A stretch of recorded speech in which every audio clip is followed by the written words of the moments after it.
नमस्कार दोस्तों, मैं राजेश दुधानी एडवोकेट आज आपके साथ डिस्कस करने जा रहा हूं doctrine of separation of powers के बारे में। दोस्तों, doctrine of separation of power का मतलब होता है शक्तियों का पृथक्करण करना। दोस्तों, ब्रिटिश काल में किंग और क्वीन की जो है वो उनकी चलती थी और उन्हीं के राज में मोनार्की और ऑटोक्रेसी के रूप में राज चला करता था। लेकिन दोस्तों, सन 1785 यानी 1785 में मोंटेस्क्यू नाम के एक फ्रेंच जूरिस्ट ने अपनी एक बुक लिखी थी जिसमें उन्होंने इस बात को लिखा था doctrine of separation of power के बारे में। दोस्तों, doctrine of separation of power का मतलब होता है कि जो शक्तियां होती है किसी भी सरकार में या किसी भी देश में, वो तीन तरह की होती है, लेजिस्लेटिव, दूसरी दोस्तों एग्जीक्यूटिव और तीसरी जुडिशरी। दोस्तों, ये सिद्धांत जो है उसने बहुत ही सिस्टमेटिकली और साइंटिफिकली जो है डिसाइड किया था और अपनी जो बुक थी उसमें उन्होंने 1785 में इसको इंट्रोड्यूस किया था। दोस्तों, इस सिद्धांत को अमेरिका ने बहुत ही स्ट्रिक्टली फॉलो किया, लेकिन दोस्तों भारत में इस सिद्धांत को स्ट्रिक्टली फॉलो नहीं किया गया। आर्टिकल 50 में इस बात का जिक्र तो है कि जुडिशरी और जो एग्जीक्यूटिव है वो दोनों अलग अलग होंगे, सेपरेट होंगे, लेकिन दोस्तों इसको ब्रॉड रूप में भारत में कभी भी एक्सेप्ट नहीं किया गया। इसका कारण है दोस्तों, क्योंकि यहाँ पे जैसे मान लीजिए एग्जीक्यूटिव के जो हेड हैं वो प्रेसिडेंट होते हैं, वो प्रेसिडेंट जो हैं वो ही एग्जीक्यूटिव के हेड हैं और वो ही एक तरह से देखा जाए तो लेजिस्लेटिव में भी जितने भी ऑर्डिनेंस वगैरह जारी किए जाते हैं वो उनके द्वारा जारी होते हैं। और तीसरा दोस्तों मुख्य कारण ये है कि जो एग्जीक्यूटिव हेड हैं प्रेसिडेंट, वो ही चीफ जस्टिस ऑफ इंडिया को भी शपथ दिलवाते हैं।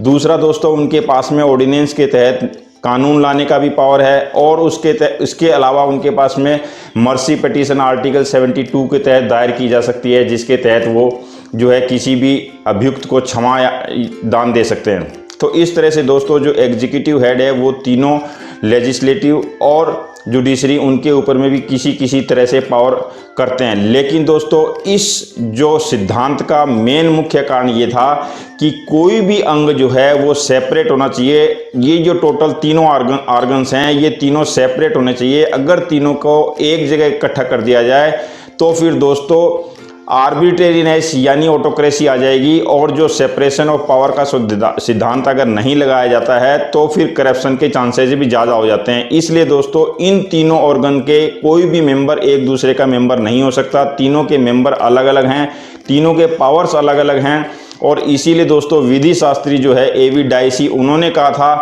कि जो है power corrupts but absolute power corrupts absolutely. यानी दोस्तों जो पावर है वो करप्शन करता है और अगर बहुत ज़्यादा पावर आ जाता है तो फिर वो बहुत ज़्यादा करप्शन की ओर बढ़ जाता है। तो दोस्तों उस सिद्धांत को दूर करने के लिए ये जो है पृथक्करण का सिद्धांत लाया गया, सेपरेशन का सिद्धांत लाया गया। इस सिद्धांत के तहत में जुडिशरी के ऊपर में किसी भी तरह का कोई दबाव नहीं होता। यहाँ पे दोस्तों जुडिशरी जो है भारत में वो भी इंडिपेंडेंट है, लेकिन दोस्तों वो भी कहीं ऐसा देखने में आता है कि वो लेजिस्लेटिव के द्वारा बनाए गए नियमों और कानूनों के ऊपर भी अपनी कानून या अपने जो नियम है वो थोप सकता है। यानी कि वो इस बात की गारंटी लेता है कि किसी भी तरह से लेजिस्लेटिव द्वारा फंडामेंटल जो मूल अधिकार हैं जो उनके अंदर किसी भी तरह की मूल ढांचे के अंदर छेड़छाड़ ना की जाए। अगर वहाँ मूल ढांचे के अंदर छेड़छाड़ की जाती है तो दोस्तों जुडिशरी के पास भी पावर है कि वो उस नियम कानून को पलट सकती है। और दोस्तों इसका जो लैंडमार्क जजमेंट है वो केशवानंद भारती का जजमेंट है दोस्तों।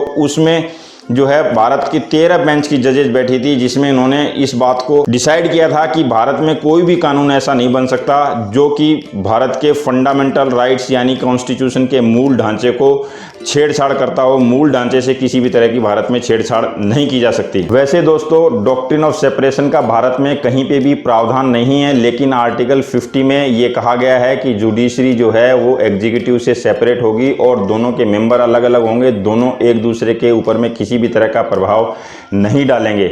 उसी तरह से दोस्तों एग्जीक्यूटिव का काम सिर्फ और सिर्फ जो लेजिस्लेटिव जो भी नियम कानून बनाते हैं उनको इम्प्लीमेंट करना होता है और जो जुडिशरी है दोस्तों वो इस बात का ख्याल रखती है ये है कि जो कानून बनाए जा रहे हैं वो भारत के संविधान के तहत बने रहे हैं और जो एग्जीक्यूटिव है वो अपने काम को सही ढंग से अंजाम दे रही है, यानी कि वहाँ पे किसी भी तरह का एग्जीक्यूटिव में करप्शन या फिर आर्बिट्रेरीनेस नहीं है। तो जुडिशरी इस बात की पूरी तरह से तहकीकात और उसके ऊपर नियंत्रण करती है।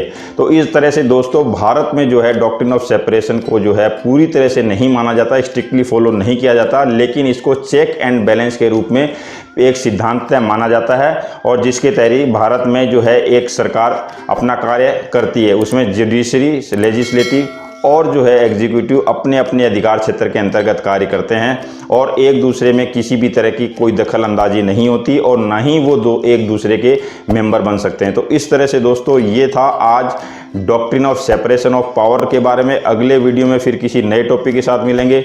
अगर मेरा ये वीडियो आपको अच्छा लगा हो तो लाइक, शेयर और सब्सक्राइब करना बिल्कुल ना भूलें। Thank you very much.